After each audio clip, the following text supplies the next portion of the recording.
Pembacaan Alkitab hari ke-353, 19 Desember dari Mazmur 145. Puji-pujian dari Daud, aku hendak mengagungkan Engkau ya Allahku ya Raja, dan aku hendak memuji namamu untuk seterusnya dan selamanya. Setiap hari aku hendak memuji Engkau dan hendak memuliakan namamu untuk seterusnya dan selamanya. Besarlah Tuhan dan sangat terpuji, dan kebesarannya tidak terduga. Angkatan demi angkatan akan memegahkan pekerjaan-pekerjaanmu dan akan memberitakan keperkasaanmu. Semarak kemuliaanmu yang agung dan perbuatan-perbuatanmu yang ajaib akan kunyanyikan.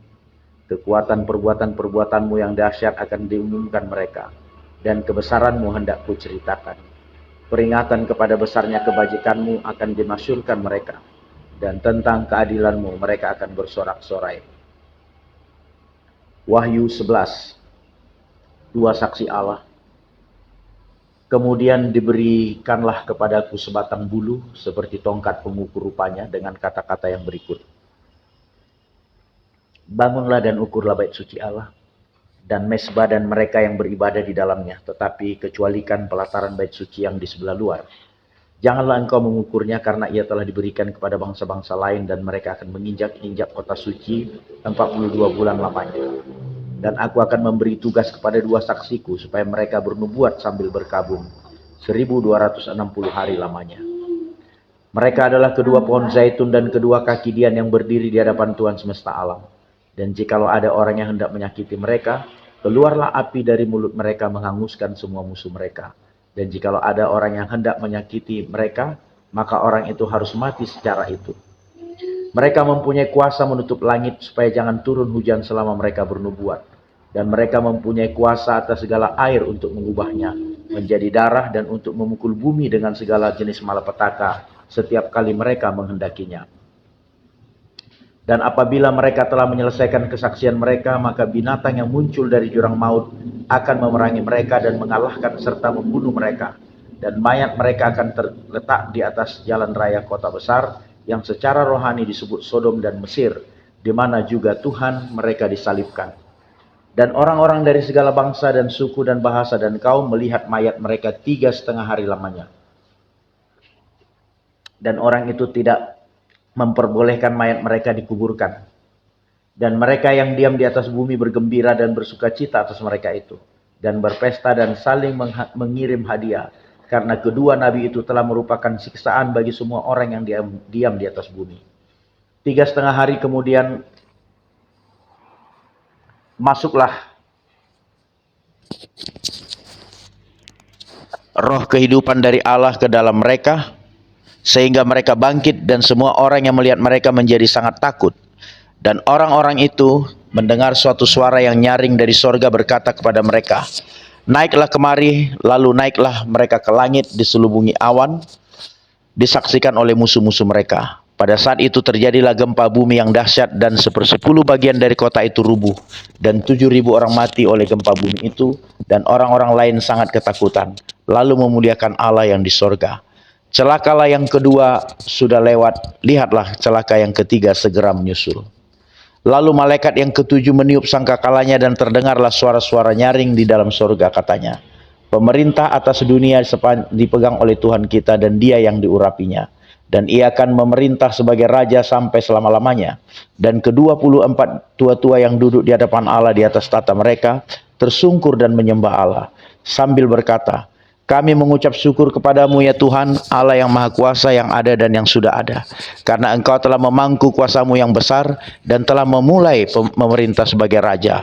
Dan semua bangsa telah marah, tetapi amarahmu telah datang, dan saat bagi orang-orang mati, untuk dihakimi dan untuk memberi upah kepada hambamu, nabi-nabi dan orang-orang kudus, dan kepada mereka yang takut akan namamu, kepada orang-orang kecil dan orang-orang besar, dan untuk membinasakan barang siapa yang membinasakan bumi. Maka terbukalah bait suci Allah yang di sorga, dan kelihatanlah tabut perjanjiannya di antara bait suci itu, dan terjadilah kilat dan deru guru dan gempa bumi dan hujan es lebat. Perjanjian Lama Esra 4 ayat 6 hingga 5 ayat 17. Pada zaman pemerintahan Ahasweros, pada permulaan pemerintahannya, mereka menulis surat tuduhan terhadap orang-orang yang telah menetap di Yehuda dan di Yerusalem.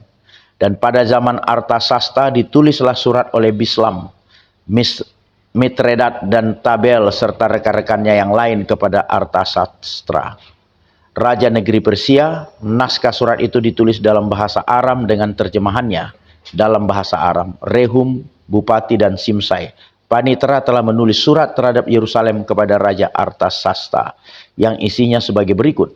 Pada waktu itu ditulislah surat itu oleh Rehum, bupati, dan Simsai, panitera serta rekan-rekan mereka yang lain, pada hakim dan punggawa dan pegawai-pegawai orang Persia, orang-orang dari Erek, dari Babel, serta orang-orang dari Susan, yaitu orang-orang Elam, dan bangsa-bangsa lain yang oleh Asnapar yang agung dan mulia itu dipindahkan dan disuruh menetap di kota Samaria dan di daerah yang lain sebelah barat sungai Efrat. Inilah salinan surat yang dikirim kepada mereka kepadanya ke hadapan Raja Artasasta dari hamba-hamba tuanku, orang-orang di daerah sebelah barat sungai Efrat. Maka kiranya raja maklum bahwa orang-orang Yahudi yang berangkat dari tuanku ke tempat kami telah tiba di Yerusalem. Mereka sedang membangun kembali kota yang durhaka dan jahat itu. Mereka menyelesaikan pembangunan tembok-tembok dan memperbaiki dasarnya.